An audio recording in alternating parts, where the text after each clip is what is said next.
Cool. Well, I love that the characters in this are just so full, and you can really delve into them. What was it like, sort of uncovering the layers of Karen? It was torturous.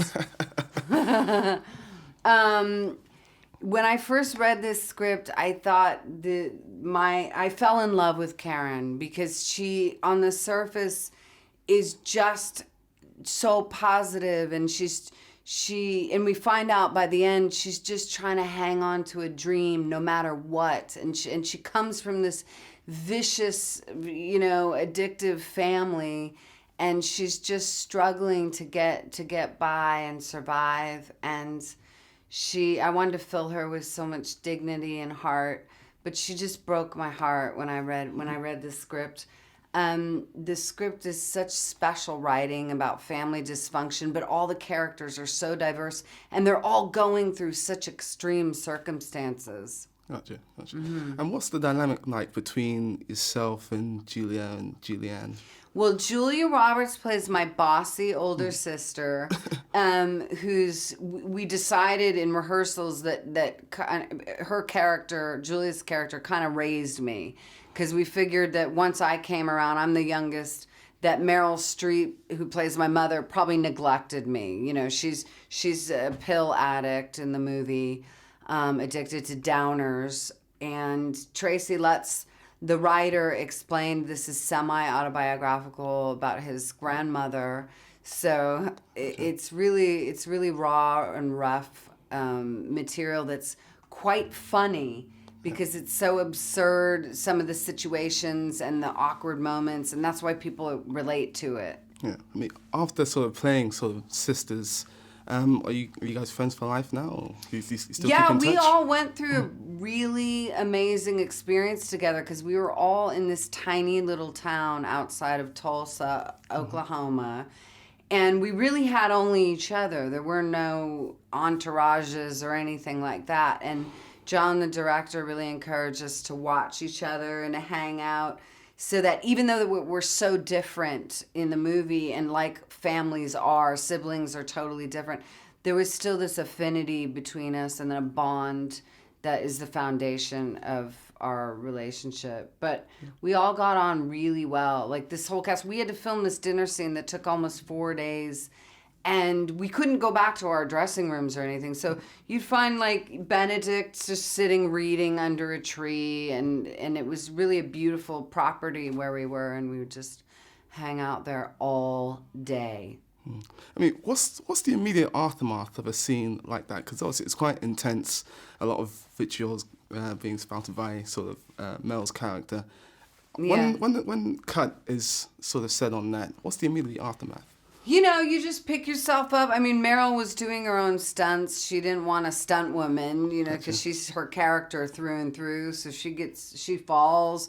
Julia, I think, was concerned. You don't want to hurt the other actor. But we've all worked on, I think, that really diverse movies. And you know how to play make-believe really good, you hope. Yeah. I mean, that's what you're striving for, to make it as real as possible. And if it's supposed to be uncomfortable, you want to make people feel uncomfortable. But in between, nobody's like, we've all been doing this for such a long time. I think we're all just intensively, focused on doing a really good job, and, and taking a breather when we need one. But it was tough material, I'm not going to lie. Gotcha. Did you walk away with a greater understanding of the characters after you filmed? Because obviously it's based on a play. Yeah. And, no, I still have the same existential questions that I always have. Like, is it better to dream the dream or be practical?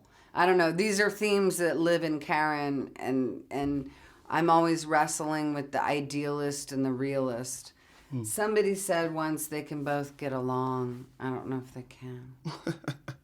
Okay, and with Violet's character, with Mel's Streep's portrayal, she's very antagonistic. Yes. But she's got sort of a lot of life experience, where she's in a very sort of antagonistic way trying to convey to her daughters. I mean, what's the best advice that your parents have given you?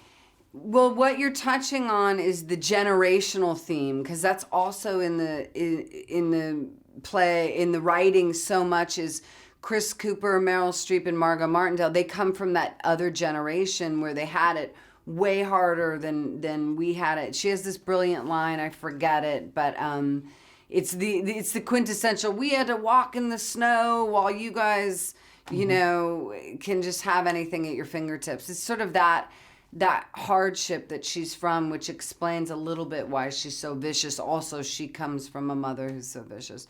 My parents were they didn't, it's not so much advice, they really acknowledged and facilitated my dreams in a major way. I had the way opposite of oppressive, stifling parents. I had parents that were super pro art and kind of bohemian, and probably gave me a little bit too much freedom. Cool.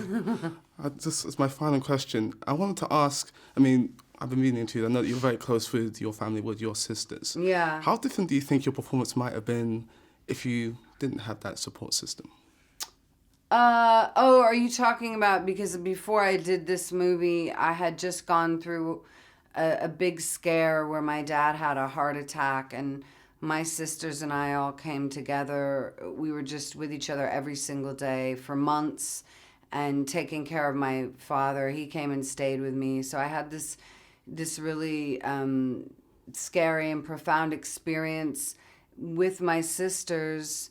And then I got this script like 6 months later. And even though it's drastically different, the discord within these relationships, what was similar is sisters, the bond, and coming together through a time of crisis. So I took that as a sign, and I don't know, it was really special. Absolutely. Well, thank you for taking the time to speak Thank to us. you.